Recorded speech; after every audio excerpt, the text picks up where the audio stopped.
தானியேல் புஸ்தகம் 12ஆம் அதிகாரம் 4வது வசனத்தை வாசியுங்கள். தானியேல் 12:4 வாசியுங்கள்.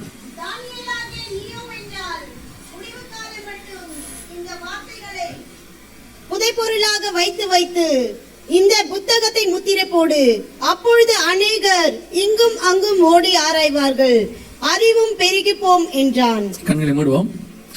நல்ல தகப்பனே, சர்வ வல்லமையுள்ள எங்கள் ஆண்டவரே, இந்த அருமையான நேரத்திற்காக எமக்கு ஸ்தோத்திரம். கிருபையுள்ள கரத்தில் எங்களை தாழ்த்துகிறோம். இம்மட்டும் நடத்தின இமானுவேலர், இனிமேலும் நடத்துவதற்கு நீர் எபினேசராக இருப்பதற்காக ஸ்தோத்திரம். தேவாவியானவர் இம்மட்டும் 2 நாட்களாய் ஆண்டவரை காலையும் மாலையுமாய் உடைய வார்த்தைகளை எங்கள் மத்தியிலே பகிர்ந்து கொள்ள கிருபை தந்தீங்க. இப்பொழுதும் ஆண்டவரே, இந்த ராத்திரி வேளையில உடைய வார்த்தை கடந்து வர கர்த்தர் கிருபை பாராட்டுங்க. ஆவியானவர் பேசாவிட்டால் அது விருதாவாய் இருக்கும். ஆண்டவரே, பரிசுத்தவான் ஜெபித்தது போல இருதயங்களை திறக்கத்தக்கதாக, கண்களை திறக்கத்தக்கதான வார்த்தைகளை தேவ ஆவியானவர் அனுப்பும்படி நாங்கள் ஜெபிக்கிறோம். மனுஷனை மறைத்து தேவ ஆவியானவர் வெளிப்படுவீராக. கிருபையுள்ள கரத்தில் எங்களை தாழ்த்துகிறோம். எங்கள் ஆண்டவர் இயேசு கிறிஸ்துவின் நாமத்தில் ஜெபிக்கிறோம், எங்கள் ஜீவனுள்ள நல்ல பிதாவே. அல்லேலூயா. தானியேல் புஸ்தகம் 12ஆம் அதிகாரம் 4வது வசனத்துல ஆண்டவர் ஒரு புஸ்தகத்தை முத்திரை போட சொல்லுகிறார். அந்த புஸ்தகத்தை முத்திரை போட சொல்லும் போது அதுல என்ன இருக்கிறது என்று சொன்னால், முடிவு காலத்தை குறித்து அதிலே சொல்லப்பட்டிருக்கிறது. முடிவு காலம் மட்டும் இந்த வார்த்தைகளை புதை பொருளாக வைத்து, அதுக்கு முன்னாடி உள்ள விஷயங்கள் எல்லாமே அதுல வந்துடுச்சு. நிறைய விஷயங்களை பாத்தீங்கன்னா, முதல் 6 அதிகாரம் தானியேல் புஸ்தகம் பாத்தீங்கன்னா தானியேலுடையதான பர்சனல் லைஃபாக இருக்கும்.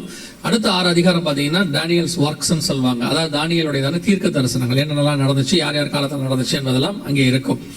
ஆண்டவர் சில காரியங்களை தானியேலுக்கு வெளிப்படுத்துகிறார். வெளிப்படுத்தி விட்டு அந்த வெளிப்பாடுகளை முத்திரை போட சொல்லுகிறார். இந்த முத்திரை போட்டு இது இப்பக்குரியதல்ல, இனி வரக்கூடியதான சந்ததியின் காலத்துக்குரியது. அது எந்த சந்ததிக்குரியதுன்னா முடிவு காலம் மட்டும் அப்படி இருக்கு. அப்படின்னா என்னன்னா, எண்ட் டைம் குறியதான சில விஷயங்களை கர்த்தர் தானியேலுக்கு ஆண்டவர் வெளிப்படுத்தி இருக்கிறார். அதை சீல் பண்ணிட்டார். இப்போ அந்த புஸ்தகம் முத்திரை உடைக்கப்படும். எப்போ உடைக்கப்படும்? கடைசி காலத்தில், முடிவு காலத்தில் அது உடைக்கப்படும். முடிவு காலம் என்பதற்கு என்ன அடையாளம் அப்படின்னா, முடிவு காலம் ஆரம்பிக்கும் போது பரிசுத்த ஆவியானவர் ஊற்றப்படுவார். அப்போஸ்தலர் நடபடிகள் 2ஆம் அதிகாரத்துல பரிசுத்த ஆவி ஊற்றப்படும் போது கடைசி காலம் தொடங்குகிறது என்று பார்க்கிறோம். நம்முடைய காலத்துல முடிவு காலம் என்பதற்கு என்ன அடையாளம் அப்படின்னா, இஸ்ரவேல் ஜனங்கள் திரும்பி வருவது இல்லையா? நேற்று பார்த்தோம், இதெல்லாம் நேற்று உள்ள இன்ட்ரோடக்ஷன் தான் சொல்லிட்டு இருக்கிறேன். சோ இஸ்ரவேல் ஜனங்கள் திரும்பி வருவது அந்த முடிவு காலத்தில் உள்ளதான் கடைசி காலம் என்று சொல்லி நாம் பார்க்கிறோம். அது இஸ்ரவேல் ஜனங்களுக்கு ஒரு கடைசி 7 வருஷம் இருக்கு, நியாயப்பிரமாண வருஷம். அதை ஒட்டின சம்பவங்கள் எல்லாம். அப்ப இந்த புஸ்தகம் எப்பொழுது முத்திரை உடைக்கப்படும் என்றால், முடிவு காலத்தில் உடைக்கப்படும். முடிவு காலம் மட்டும் இந்த புஸ்தகத்தை முத்திரை போடு, அப்பொழுது அநேகர் இங்கும் அங்கும் ஓடி ஆராய்வார்கள் அப்படின்னு இருக்கு. அப்ப அந்த புஸ்தகம் முத்திரைகளின் புஸ்தகம் என்பது முடிவு காலத்துக்குரியதா இருக்கிறது. நம்முடைய காலத்துல முடிவு காலம் என்பது இஸ்ரவேல் ஜனங்கள் திரும்பி வந்த பிறகு நடக்கிற சம்பவம். 1948 இஸ்ரவேல் ஜனங்கள் திரும்பி வருகிறதை குறித்து நாம் பார்க்கிறோம். அவர்கள் எப்பொழுது திரும்பி வந்தார்களோ இது முடிவு காலம் என்று சொல்லி நாம் பார்க்கிறோம். அப்போ இஸ்ரவேல் ஜனங்கள் திரும்பி வருவதை குறித்து தான் முடிவு காலம் என்று சொல்லப்படுகிறது.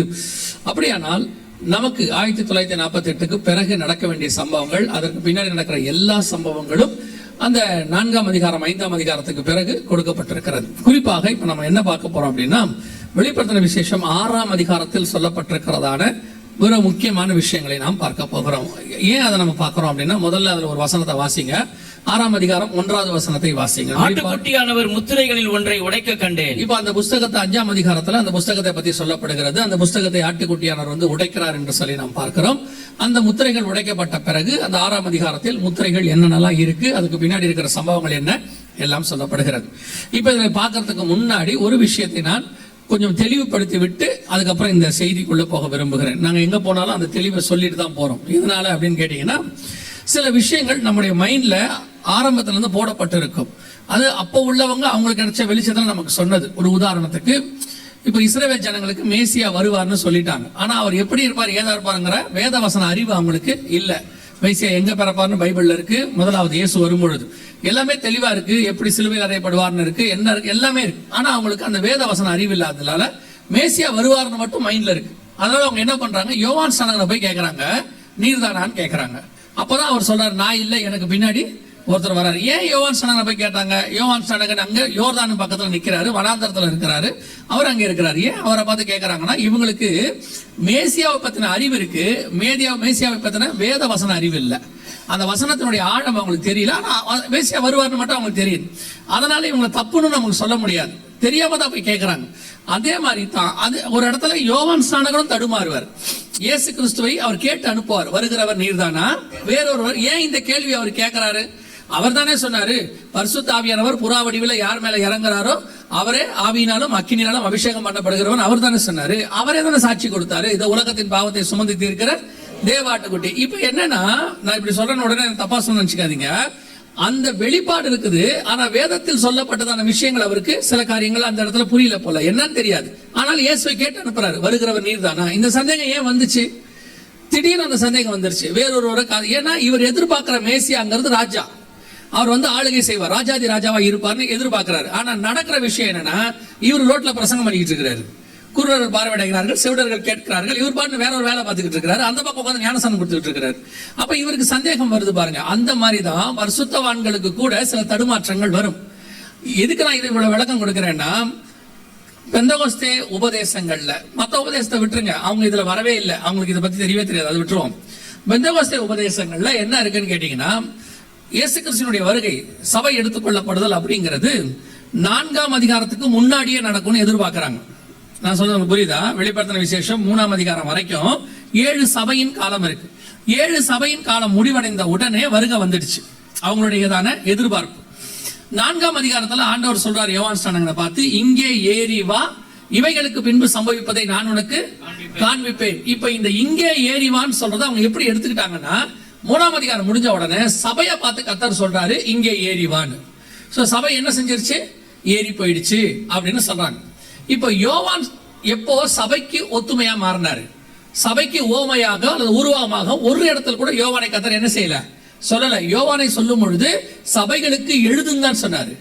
இந்த இடத்துல ஏறிவான் சொல்றது யோவானை தானே ஒழிய சபையை அல்ல.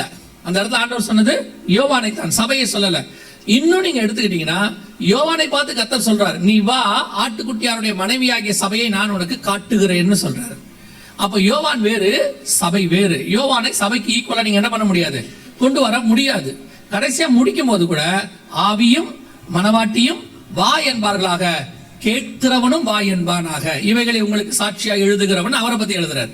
அப்படின்னா யோவான் வேறு, சபை வேறு. அப்ப 4ஆம் அதிகாரம் 1 முதல் 3 வசனத்துல இங்கே ஏறிவான்னு வெளிப்படுத்தல இயேசு சொன்னது யாரை பார்த்து அப்படின்னு சொன்னா, யோவானை பார்த்து தானே ஒழிய சபையை பார்த்து அல்ல. இப்ப நிறைய பேருக்கு இங்கதான் கன்ஃபியூஷன். இப்ப என்ன சொல்றாங்க, சரி இவங்க இப்படி சொல்லிட்டாங்க, இப்ப நம்ம என்ன சொல்றோம் அப்படின்னா, 7ஆம் அதிகாரத்துல தான் சபை பரலோகத்துல இருக்கு. நான் உங்களுக்கு ஒரு உதாரணத்துக்கு சொல்றேன், உதாரணம் இல்ல, அதான் ப்ரூஃப் அங்க இருக்கு பாருங்க. 4ஆம் அதிகாரம் 3ஆம் வசனத்துல இருந்து யோவான் போய் பரலோகத்தை பார்க்கிறாரு.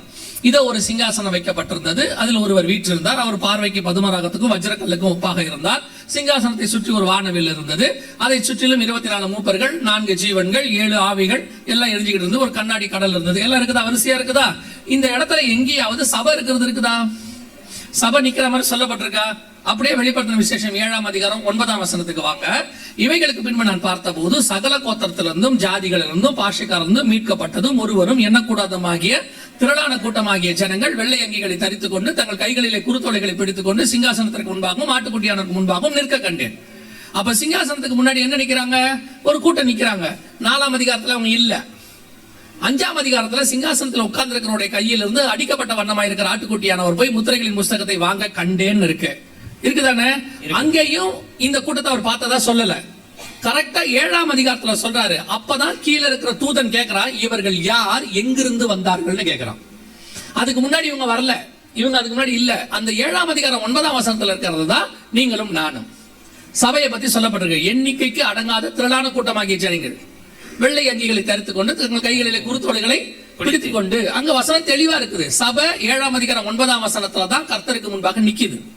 அப்ப அதுக்கு முன்னாடி நடக்கிற சம்பவங்கள் அத்தனையும் வருகைக்கு முன்பாக நடக்க வேண்டியது.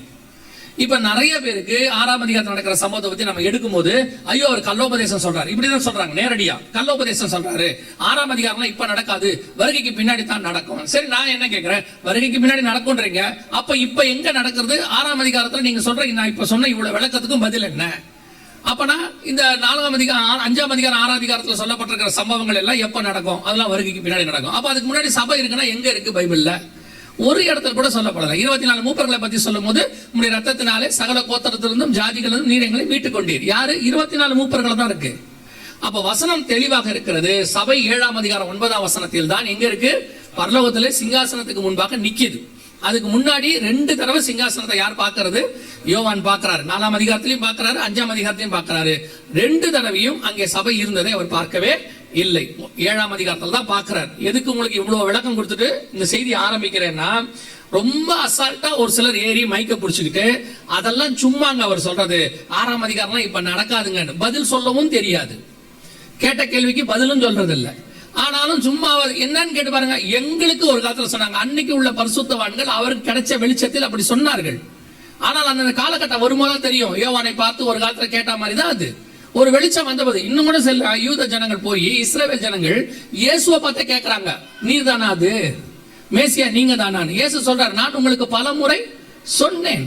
சில நேரங்கள்ல பரிசுத்தவான்கள் தடுமாறுவதற்கு வாய்ப்பு இருக்கிறது. அன்னைக்கு அவங்களுக்கு கிடைச்ச வெளிச்சத்துல அவங்க சொன்னாங்க, தப்புன்னு சொல்ல முடியாது. எதுக்கு உங்களுக்கு சொல்றேன்னா, நமக்கு ஆவியானவர் என்ன வெளிப்படுத்துகிறாரோ அதான் சரி. அதை நீங்க எடுத்து விளக்கி பார்த்துக்கோங்க. இவ்வளவு நான் உங்களுக்கு சொல்றேன், நீங்களும் விளக்கி பார்த்துக்கோங்க. வசனத்துல கரெக்டா இருக்கான்னு பாருங்க. எங்கேயாவது வசனத்துல தப்பா இருந்தா எனக்கும் சொல்லுங்க, ஒன்னும் தப்பு கிடையாது. நாம அரகண்டு கிடையாது, அதெல்லாம் முடியாது அப்படின்னு கேட்கிற கேள்விக்கு பதிலும் சொல்றது இல்ல. உடனே இல்ல முத்திரைகள்லாம் இப்ப உடைக்காது அதெல்லாம். ஏன்னா இவங்களுக்கு அந்த முத்திரைகளின் புஸ்தகத்தில் நடக்கிற சம்பவத்தை கேட்கறதுக்கே பயமா இருக்குது. ஐயோ இப்படி இல்லாம நடக்கும், அவங்களுக்கு தெரியல. அதுல பாதி நடந்து முடிஞ்சிருச்சு, அவங்களே அதுல பாதியில வந்துட்டாங்க. பாதி விஷயங்கள் நடந்து முடிஞ்சிருச்சு, இன்னும் பாதி நடக்க வேண்டியிருக்கு. இவங்களுக்கு இன்னும் நடக்காதுன்னு நினைச்சிட்டே இருக்கிறாங்க. இந்த இயேசு 30 வருஷம் ஆன பிறகு அவர் மேசியா வந்தாருன்னு இந்த ஊர்காரங்களுக்கு தெரியல. பெரிய சம்பவம் நடந்திருக்கு. எப்படி அந்த நட்சத்திரம் வந்திருக்குது, சாஸ்திரிகள் வந்திருக்கிறாங்க, ஏரோது போய் கலங்கி இருக்கிறான், 1.5 வயது பிள்ளையெல்லாம் கொலை பண்ணிருக்கிறான். இவ்வளவு பெரிய சம்பவம் நடந்திருக்கு. இஸ்ரவேல் ஜனங்களுக்கு இயேசு பிறந்துட்டாருன்னு தெரியாது, 30 வயசு வரைக்கும் தெரியாது. அதுக்கப்புறம் அவர் என்ன சொல்றான், தச்சனின் மகன், மரியாளின் மைந்தன். அப்படின்னா என்ன அர்த்தம்? சம்பவம் நடந்துட்டே இருந்தாலும் இவங்களுக்கால என்ன பண்ண முடியாது, சிலரால புரிஞ்சு கொள்ளவே முடியாது. சோ உங்களுக்கு ஆண்டவர் அதை வெளிப்படுத்த வல்லமை உள்ளவராக இருக்கிறார்.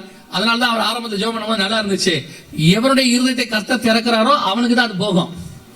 அதுவும் அப்போஸ்தலர்களில் நல்ல ஒரு வார்த்தை இருக்கு, நித்திய ஜீவனுக்கு நியமிக்கப்பட்டவர்கள் எவர்களோ அவர்கள் அதை விசுவாசித்தார்கள். அவங்க நித்திய ஜீவனுக்கு உரியவனுக்கு தான் அது புரியும். அவன் விசுவாசிக்கணும், அதை பத்தி ஆண்டவர் கவலை இல்லை, அவன் நித்திய ஜீவனுக்குரியவன் இல்லைன்னு அர்த்தம். ஆனா விதை எல்லா நிலத்துக்கும் தான் தூவப்படுகிறது. அது கற்பாறையா இருக்கட்டும், முள்ளுற நிலமா இருக்கட்டும், வழியறுக்க இருக்கட்டும், நல்ல நிலமா இருக்கட்டும், விதை எல்லாத்துக்கும் தூவப்படுகிறது. நல்ல நிலம் நல்ல பலனை கொடுக்கும். அல்லேலூயா. அதனால முத்திரைகளின் புஸ்தகத்தினுடைய மிக முக்கியமான விஷயம் 6ஆம் அதிகாரத்துல இருந்து நாம சில விஷயங்களை தான் நாம இன்னைக்கு என்ன செய்ய போறோம், பார்க்க போகிறோம். இந்த 1வது முத்திரை 2வது முத்திரை எல்லாம் ஏற்கனவே முடிஞ்சிடுச்சு. நாங்க அந்த முத்திரைகள் உடைக்கப்படுகிற காலத்திலேயே சொல்லிக்கிட்டு இருக்கிறோம். அப்ப நிறைய பேர் இல்ல நடக்காதுனாங்க. ஆனா எங்களுக்கு ஒரு கர்த்தர் ஒரு கிருபையா ஒரு ஊழியக்காரரை கொடுத்தார். அந்த ஊழியக்காரர் என்ன பண்ணார், ஒரு நாள் மூத்த ஊழியர், கிட்டத்தட்ட ஒரு 50-60 வயசு உள்ள ஊழியர், அவர் என்ன பண்ணாரு, ஒரு நாள் என்ன கேட்டாரு. அவருடைய சபையில ஊழியத்துக்கு போகும்போது அந்த மூத்த ஊழியர் உட்காந்துட்டு கேட்டாரு, ஜெகன் இந்த முத்திரைகளின் புஸ்தகத்தோட என்ன நினைக்கிறேன் அப்படின்னாரு. அவர் வாப்பம் தான் பேசுவாரு, ஏன்னா அவர் மூத்த ஊழியர். நான் சொன்னேன், ஐயா எனக்கு வெளிப்படுத்தின கணக்குப்படி நம்ம இப்ப அதில் தான் இருக்கிறோம்னு. ஓடி கட்டி பிடிச்சுக்கிட்டாரு. கட்டி பிடிச்சிட்டு சொன்னாரு, இதைத்தான் நானும் சொல்றேன், பாதி விஷயம் நடக்குது, இந்த வயல்களுக்கு புரிய மாட்டேங்குது, இன்னும் நடக்கும் ஏமாந்துகிட்டு இருக்கிறாங்க. உண்மை ஏன்னு சொன்னா, அந்த நாங்கள் பேசின காலத்திலேயே முதல் முத்திரை உடைக்கப்பட்டாகி விட்டது. இப்ப நீங்க வாசிங்க, அது முதல் முத்திரை என்ன என்பதற்கான விளக்கத்தை நம்ம பார்ப்போம். 6ஆம் அதிகாரம் வெளிப்படுத்தின விசேஷம் 2வது வசனத்தை. நான் பார்த்தபோது இதோ ஒரு வெள்ளை குதிரையை கண்டேன், அதன் மேல் ஏறி இருந்தவன் வில்லை பிடித்திருந்தான், அவனுக்கு ஒரு கிரீடம் கொடுக்கப்பட்டது, அவன் ஜெயிக்கிறவனாகவும் ஜெயிப்பவனாகவும் புறப்பட்டான். சரி, முதல்ல நமக்கு இந்த வெளிப்படுத்தின விசேஷத்துல கன்ஃபியூஸ் ஆகிற விஷயங்கள்லாம் என்னன்னு கேட்டீங்கன்னா, நம்ம அவர் தான் ஆண்டவர் கன்ஃபியூஸ் பண்ணல. இந்த குதிரை, இந்த மிருகம் எழும்பி வருது, சமுத்திரத்துல வருது, 10 தலை 7 தலை 10 கொம்பு, இப்படிலாம் பார்க்கும்போது நமக்கு அது அந்நியமாயிடுது. ஐயோ என்னமோ ஒரு பெரிய கதை சொல்றாங்க போல, நம்ம ஊர்ல அந்த காலத்துல தூங்க வைக்கிறதுக்கு கதை சொல்ற மாதிரி அவங்க நினைச்சுக்கிறாங்க. ஆக்சுவலா இது ஒவ்வொன்றுக்கு பின்னாடி ஒரு விளக்கம் இருக்கு. அந்த விளக்கம் வேதத்திலேயே இருக்கு.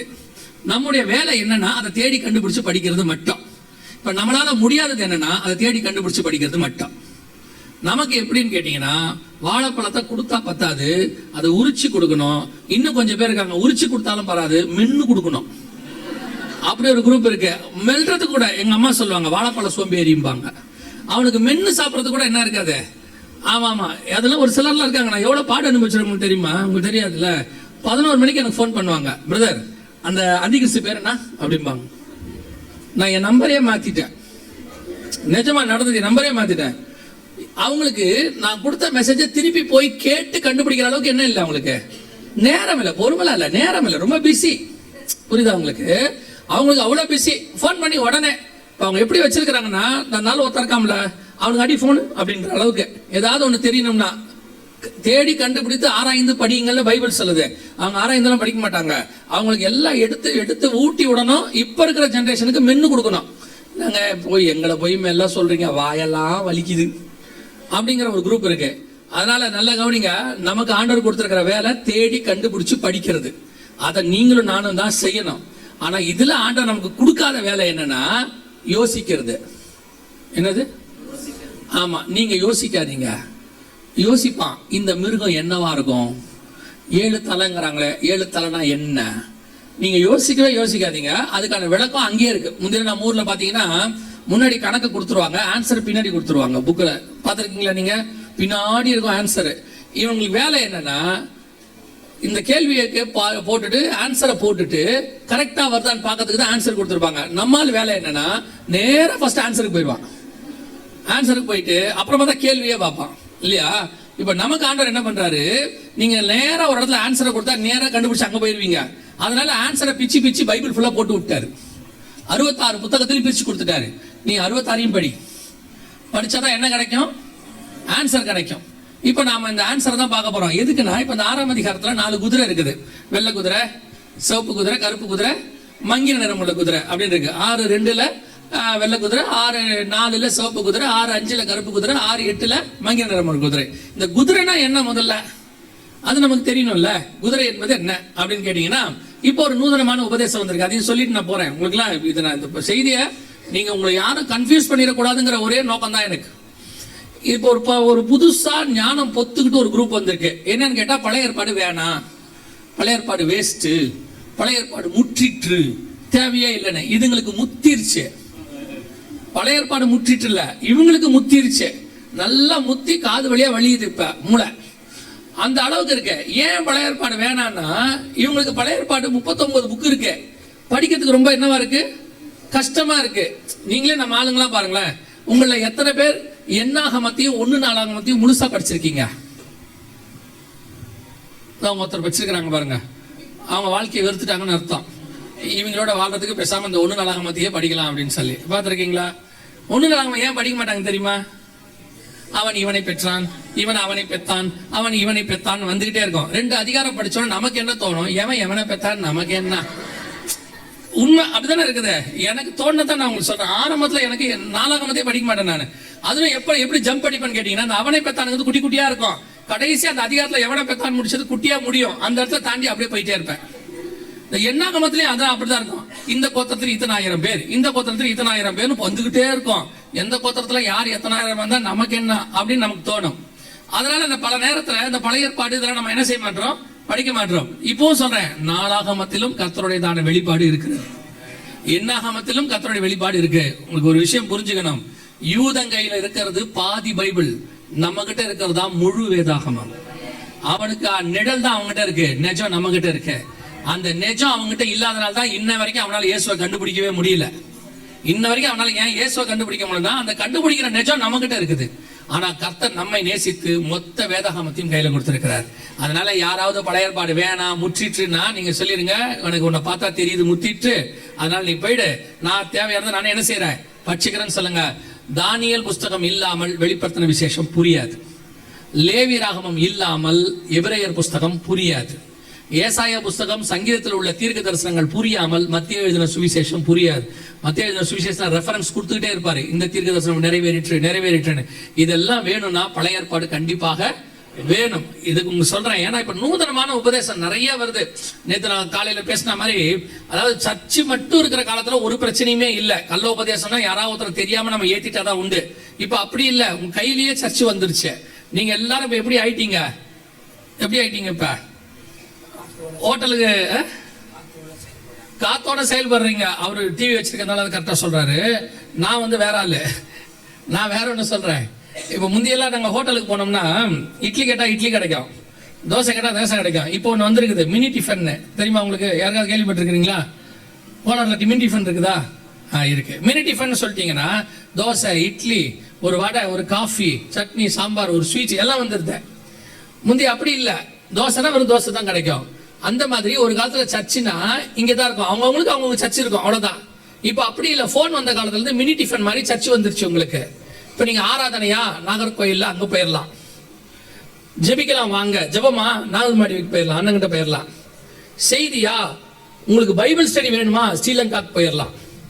ஆசீர்வாத செய்தி வரணுமா தமிழ்நாட்டுக்கு வந்துடலாம். எபிரேய மொழி செய்தி வரணுமா இஸ்ரேலுக்கு போயிடலாம். இப்படி எல்லா மினி டிஃபனும் உங்ககிட்ட இருக்குது. இப்போ பிரச்சனை உங்களுக்கு என்னன்னா, எந்த டிஃபன் உங்க உடம்புக்கு ஒத்துக்குனே உங்களுக்கு தெரிய மாட்டேங்குது. முந்தி தோசை மட்டும் சாப்பிட்டுமா ஒண்ணுமே ஆகாது. இப்ப தோசையும் கேசரியும் எடுத்து உள்ள போட்டான், தோசையும் உள்ள போட்டான், வடையும் போட்டான், மேல காப்பியும் ஊத்திட்டான். இப்போ அப்படியே கலக்குது, எல்லாம் போட்டு குழம்பி கிளம்பி இப்ப கடைசியில இவன் வயிறு நினைக்குது, நீ எதுதான் கொட்டாம இருப்ப, எவ்வளவு தான் கொட்டுவ அப்படின்னு. உடம்பு இப்ப அந்த மாதிரி இருக்கிற மாதிரி சபைகளும் அப்படி ஆயிடுச்சு. முந்தி ஒரு ஊழியக்காரன் ஒரு மெய்ப்பெண் கிட்ட இருக்கிற போது அவங்களுக்கு பிரச்சனையே இல்லாம இருந்துச்சு, அந்த மெய்ப்பெண் கொடுக்கிற சத்தியம் போதுமானதா இருந்துச்சு. இப்ப அப்படி இல்ல. முந்தில நாங்க சபையில இருக்கும் போது யாராவது வெளியே கல்லோபதேசம் மாதிரி அல்ல ஏதாவது ஒன்று சொல்லுவாங்க, எங்க பாஸ்டர்கிட்ட வந்து கேட்போம், பாஸ்டர் இந்த மாதிரி சொல்றாங்க சரியானு. அவர் சொல்லுவாரு, அதெல்லாம் நீ ஏன் கேட்கற, உனக்கு தான் சர்ச்சில் சொல்லி கொடுக்குறோம் பாரு. இப்ப அப்படி இல்ல, பாஸ்டர் சர்ச்சில் எடுக்கிறாரு, இவன் வெளியே போய் கேட்கறான், எங்க பாஸ்டர் இப்படி சொல்றாரு சரியா. இப்ப அங்க இருக்கிறவன் என்ன சொல்றான், என்ன மாதிரி ஆளு வெளியே எவாஞ்சலிஸ்ட், அவன் என்ன சொல்றான், உங்க பாஸ்டருக்கு ஒண்ணுமே தெரியல. எப்படி சொல்றீங்க, எபிரேய மொழி இப்படி சொல்லுகிறது, கிரேக்க மொழி இப்படி சொல்லுகிறது, உங்களுக்கு எபிரேயமும் தெரியாது கிரேக்கமும் தெரியாது. நீங்க போய் அங்க உட்காந்து நானும் வாயை பிறந்துட்டு கேட்கறீங்க. முதல்ல உங்களுக்கு கொடுத்த தமிழ் பைபிளை நல்லா படிச்சிருங்க, என்ன பைபிள் உங்க மொழியில இருக்குது அதை படிச்சு முடிச்சிருங்க. இதுலயே தகராறு இருக்கு நமக்கு, இன்னும் எத்தனை புக் இருக்குன்னே தெரியாது. ஒருத்தனை கூப்பிட்டு இயேசுவின் சீஷர் 12 பேர் சொல்றான்னா 1 யோவான் 2 யோவான்றான். நம்ம நிலைமை அந்த இடத்துல இருக்கு. இப்ப இதுல இவர் ஹீப்ரு படிக்க போயிட்டாரு. நான் ஹீப்ரு படிக்கிறத குற்றமா சொல்லல, முதல்ல ஓ மொழியில என்னவா இருக்கணும், தரவா இருந்துகிட்டாதான் அவர் பேசுறது கரெக்டா தப்பானது உங்களுக்கு தெரியும் தானே. இப்ப மினி டிஃபன் மாதிரி எல்லாம் ஆசை.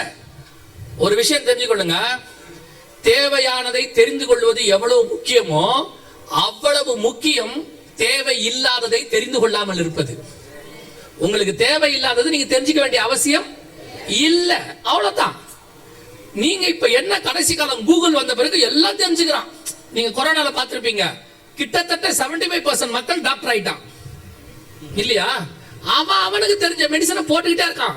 அந்த புல்ல போட்டு கொதிக்க வச்சு குடி, இந்த புல்ல போட்டு ஆவி புடி, இதுல சாம்பிராணியை போட்டு உள்ள போய் படுத்துக்கோ, எல்லாம் டாக்டர் தான். அவனுக்கு தெரிஞ்சவெல்லாம் டாக்டர். டாக்டர்னு ஒருத்தர் இருக்கிறாரு, அவர்கிட்ட போறோம், அவர் சொல்லுவார் இல்ல, இவன் அதை கேட்க மாட்டான்.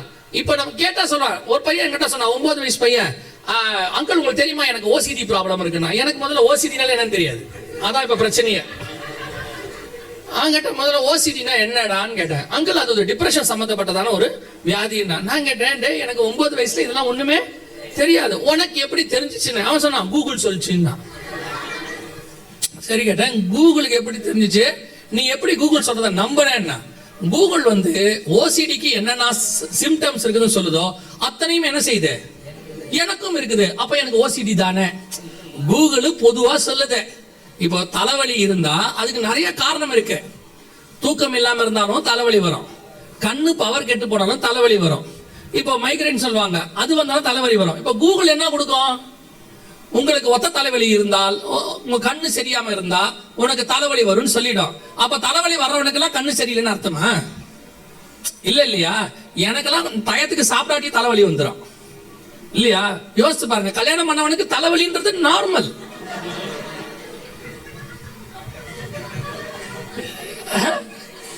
புரியல, அவர் தானே தலை வலி, நீங்க அப்படித்தானே பைபிள் சொல்லுது. புருஷன் தலையா இருக்கிறதானே இருக்கு. ஆனா ஒண்ணு, பெயின் இஸ் கெயின் ஆல்வேஸ், அதான் நல்லதும்பாங்க. நீ ஏன் இவ்வளவு தைரியமா பேசுறேன்னு கேட்காதீங்க. என் மனைவி இங்க வரல. ஒரு அம்மா என்ன கேட்டாங்க, என்ன பார்த்து, நீங்க எவ்வளவு தைரியம் இருந்தா இப்படி எல்லாம் பேசுவீங்க அப்படின்னாங்க. அதான் சொன்னேன், என் மனைவி கூட்டு வரல. இப்ப இவங்க எல்லாம் பேசவே முடியாது, பேசினா வீட்டுக்கு போக முடியாது, அவ்வளவுதான். நான் தைரியமா பேசிட்டு வீட்டுக்கு போயிடுவேன். என் வீடியோவை என் மனைவிக்கு காட்டவே மாட்டேன். அதுவும் இவங்க எல்லாம் ரொம்ப நல்லவங்க. என்னை பத்தி நான் கத்தி திட்டுற வீடியோ தான் போடுவாங்க. இந்த மாதிரி நான் நல்லா பேசுற வீடியோ போடவே மாட்டாங்க மேல. அதனால எனக்கு பிரச்சனையே கிடையாது.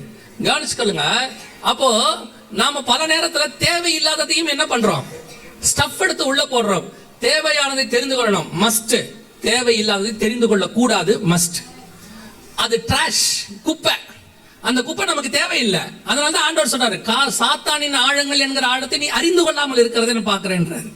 தேவையில்லாத தெரிஞ்சுக்காதீங்க. நிறைய இப்ப இது என்ன காலம், நாலேஜ் காலம். அதை தெரிஞ்சுக்கணும், இதை தெரிஞ்சுக்கணும், அதை படிக்கணும், இதை எதை பார்த்தாலும் படிக்கணும்ன்றான். அந்த 10th இருந்து +2 முடிச்சு காலேஜ் போறதுக்குள்ள பாத்தீங்கன்னா அவன் குரூப் எடுக்கிறதுக்குள்ள 25 குரூப்புக்குள்ள பல்டி அடிக்கிறான். பிஏ படிக்கலாமா, பிகாம் படிக்கலாமா, பிஎஸ்சி படிக்கலாமா, கடைசியா பேசாம டாக்டருக்கு படிச்சலாமா, நீ எடுத்தது காமர்ஸ்ரா, எப்படி டாக்டருக்கு படிப்ப? அவனுக்கு புரிய மாட்டேங்குது. எதாவது ஒண்ணு படிக்கல. ஏன்னு கேட்டு பாருங்க. அவன் சொன்னா, இவன் சொன்னா, அவர் சொன்னா, இது சொன்னா, இவ்வளவு நாலேஜஸ். இது இப்ப ஸ்பிரிச்சுவலியும் பிரச்சனை. நிறைய வீடியோஸ் பாக்குறீங்க. அங்க அவர் சொல்றாரு, இங்க இவர் சொல்றாரு, ஸ்ரீலங்கால அவர் சொல்றாரு, அப்புறம் லண்டன்ல அவர் சொல்றாரு. எல்லாரும் சொல்லட்டும். உங்களுக்கு உங்க ஆத்மாவுக்கு உங்க ஊழியக்காரர் சொல்றது போதுமானதாக இருக்கிறது. உங்க டிஃபனை நீங்க சாப்பிடுங்க. அதையும் தாண்டி உங்களுக்கு ஒண்ணு தேவைப்படுகிறது என்றால் கர்த்தர் கொண்டு வந்து சொல்லுவதற்கு வல்லமை உள்ளவராக இருக்கிறார். நான் வீடியோ பார்க்க வேணாம்னு சொல்ல, இப்ப திருப்பியும் உடனே இந்த ஆள் வந்து யூடியூபுக்கு எதிராக சொல்லிடாதீங்க. நான் அதை சொல்ல வரல. நீங்கள் எது பார்க்கணும் எது பார்க்க கூடாதுன்னு தெரிய மாட்டேங்குது. அதனால நிறைய கன்ஃபியூஷன் ஆயிடுறீங்கன்னு சொல்றேன்.